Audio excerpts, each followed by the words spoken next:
हाय, मेरा नाम अभिषेक कुमार है। मैं आपको पेमेंट गेटवे के बारे में बताने जा रहा हूँ।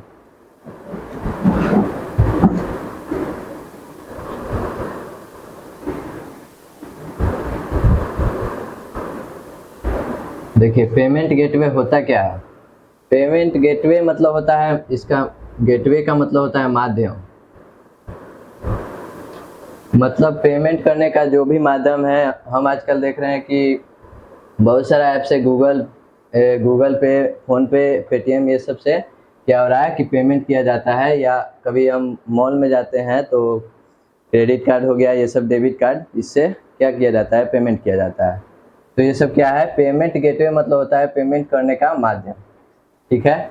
अगर हम फॉर्म भी भरते हैं कुछ चीज़ का, जॉब का या कुछ वैकेंसी निकला होता है तो उसका फॉर्म भरते हैं, तो उसमें भी क्या ऑप्शन देता है, पेमेंट का ऑप्शन देता है। कि जैसे आपका दे देगा ये क्रेडिट कार्ड का ऑप्शन देगा,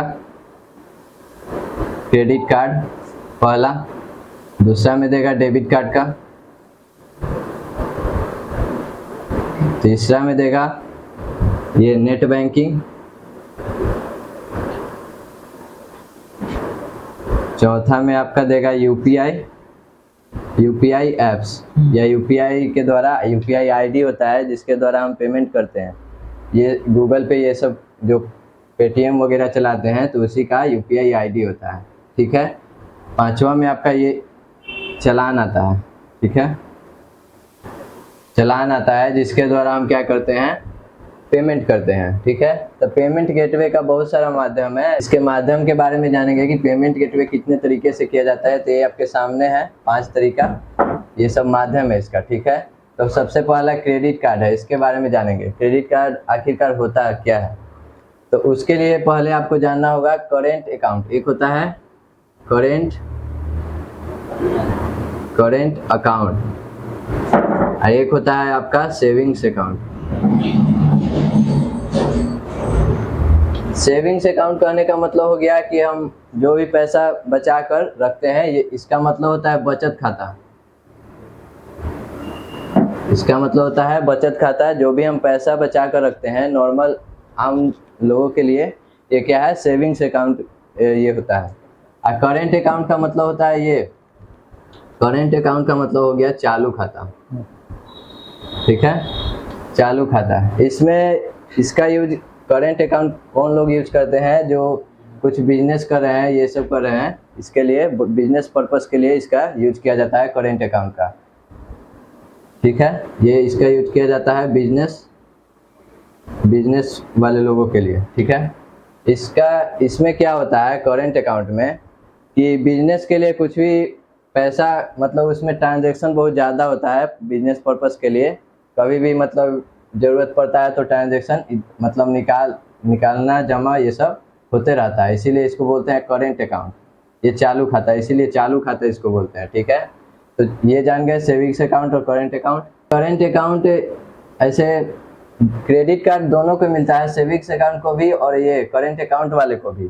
लेकिन इसको ये बिजनेस पर्पस के लिए ज़्यादा इसका क्रेडिट कार्ड मतलब ये यूज होता है, क्योंकि उसको ये भरोसा होता है कि कोई बंदा बिजनेस कर रहा है तो अब उसका ये मतलब क्रेडिट कार्ड में मतलब उसको देंगे तो कुछ पैसा अगर लेगा तो पे कर देगा जल्दी। लेकिन उसमें ये सभी को नहीं मिलता है, मतलब किसी व्यक्ति जो मतलब बैंक जिस पे विश्वास कर लिया सेविंग्स अकाउंट वाले पे, उसको मिलता है। ठीक है, ये दे सकता है, करेंट अकाउंट वाले को ये दे सकता है क्रेडिट कार्ड। अब क्रेडिट कार्ड होता क्या है, जैसे देखिए, एक होता है क्रेडिट कार्ड, एक होता है डेबिट कार्ड। देखिए, क्रेडिट कार्ड और डेबिट कार्ड में क्या अंतर है।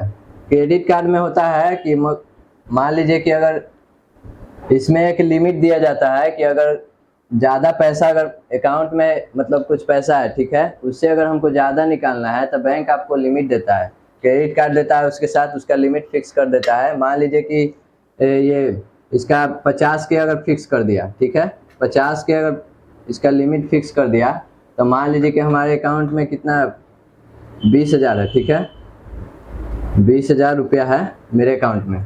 अगर उससे ज़्यादा अगर पेमेंट करना होगा तो हम 50,000 तक, 50,000 जितना लिमिट है उसका, 50,000 तक ज़्यादा उसका निकाल सकते हैं कभी ज़रूरत पड़ गया तो। और डेबिट कार्ड में ये सुविधा नहीं दिया जाता है। आपका जितना अकाउंट में ये मनी रहेगा, जितना पैसा रहेगा उतना ही तक आप निकाल सकते हैं, ठीक है। इसमें यही अंतर है। इसका यही फ़ायदा है कि एक लिमिट दे देता है, अगर आपका ज़्यादा ज़रूरत पड़ा निकालने के लिए तो यहाँ से निकाल सकते हैं, ठीक है। अब देखिए, क्रेडिट कार्ड और डेबिट कार्ड तो समझ गए। तीसरा आता है नेट बैंकिंग। नेट बैंकिंग में क्या होता है कि अगर नेट बैंकिंग होता है कि आपका ये कहीं पे पेमेंट करना है नेट बैंकिंग से, तो आपका डायरेक्ट बैंक का ये डिटेल डालिएगा तो आपका डायरेक्ट बैंक से कट जाता है, नेट बैंकिंग से, ठीक है। फिर चौथा आता है आपका यूपीआई तो बहुत यूज हो रहा है, जैसे ये गूगल पे हो गया, पेटीएम हो गया, फ़ोन पे हो गया, ये सब क्या है, यूपीआई ऐप्स है, ठीक है। ये सब का यूपीआई आईडी होता है, इसी से क्या होता है, पेमेंट का ऑप्शन दिया जाता है जिससे पेमेंट कर सकते हैं।